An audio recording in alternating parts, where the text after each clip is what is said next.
Merci. Fanette Charvier. Merci Madame la Présidente, Madame la Ministre. Effectivement, dans le contexte, et ma collègue Gomez-Bassac l'a rappelé, le contexte de la construction européenne qui s'essouffle un petit peu démocratiquement. L'Union européenne est devenue le bouc émissaire un petit peu idéal et instrumentalisé par un grand nombre de partis politiques dans l'ensemble des États membres, souvent d'ailleurs pour masquer leurs propres erreurs et manquements. Il me semble effectivement important de pouvoir relancer la démocratie européenne et en cela, il me semble que les consultations qui sont menées, Citoyennes pour l'Europe, sont une réelle opportunité de promouvoir cette dynamique, une dynamique ascendante en tout cas, pour construire l'Europe de demain. Un des écueils, il me semble, des consultations citoyennes et démocratiques, c'est que les participants sont plutôt des personnes qui soit ont déjà une certaine connaissance de l'Europe, soit une certaine appétence pour le sujet. Et il est du coup très difficile d'aller chercher ceux qui habituellement ne s'expriment pas, mais qui, pour le coup, il serait intéressant d'avoir quand même l'avis, ce qu'on peut appeler peut-être la majorité silencieuse. Dès lors, ma question, c'est voilà, comment pouvoir tenir compte de tous les avis, des avis les plus divers, et entre autres les avis de ceux qui, naturellement, soit ne se déplacent pas pour donner leur avis, soit quand on leur pose la question, n'osent pas peut-être donner un avis ou s'exprimer. Voilà. Comment faire pour aller chercher ces gens-là? Merci.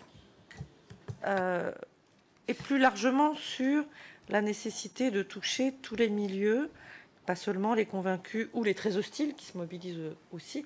Alors les très hostiles, ils se mobilisent, mais pas tant que ça, parce que quand il faut être en proposition, il n'y a plus personne. Donc ils peuvent venir dire deux, trois phrases, et puis derrière, quand on leur dit « Ok, on fait quoi ?», c'est évidemment pas la rhétorique à laquelle ils sont le plus habitués. Mais comment on fait pour avoir des retraités ou des gens qui ne connaissent pas l'Europe, qui ne s'intéressent pas spontanément à l'Europe? C'est tout le travail du secrétariat général des consultations citoyennes, le mien aussi, d'être allé solliciter depuis des mois des associations pour les intéresser au projet. Et pas des associations européennes, la FEV, pour travailler avec les jeunes des quartiers. De la même manière, on l'a fait avec l'Institut de l'engagement.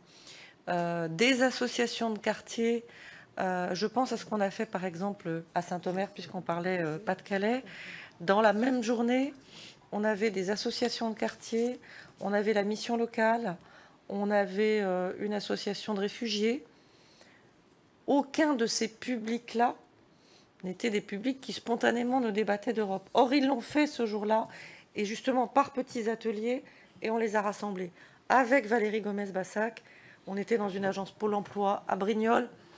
C'est pas l'endroit où spontanément tout le monde parle d'Europe tous les matins. Et pourtant, c'était très riche, justement parce que ça a fonctionné en petits ateliers, donc de manière sans doute pas intimidante au départ. Et puis ensuite, et puis on peut avoir aussi des animateurs, des gens dont c'est à la fois le travail de faire sortir des idées, du ressenti aussi, c'est une expression qui a été beaucoup exprimée. On va travailler sur cette restitution, j'allais dire des émotions que suscite l'Europe, de la manière la plus scientifique possible, parce que c'est important aussi de voir comment ça fonctionne. Mais voilà, je peux vous rassurer, les expériences que j'ai vécues et d'autres qui sont en cours nous font travailler avec des publics qui ne connaissaient pas l'Europe, qui pensaient que ça ne les intéressait pas. La pièce de théâtre, beaucoup de gens sont venus parce qu'il y avait une pièce de théâtre à Paris au mois de juillet, en plein festival d'Avignon. Et ils avaient envie d'aller au théâtre. Et c'était une troupe de comédiens professionnels. Il y avait deux non professionnels qui étaient Sandro Gaudier et moi. Mais les gens sont venus pour le spectacle.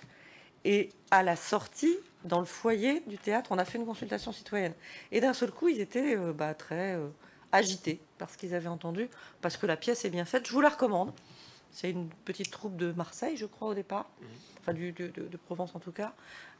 Ce sont à la fois des comédiens, la pièce est très drôle, ce sont des gens qui s'intéressent vraiment à l'Europe, donc qui sont capables de rebondir dans l'improvisation avec les témoins qui participent.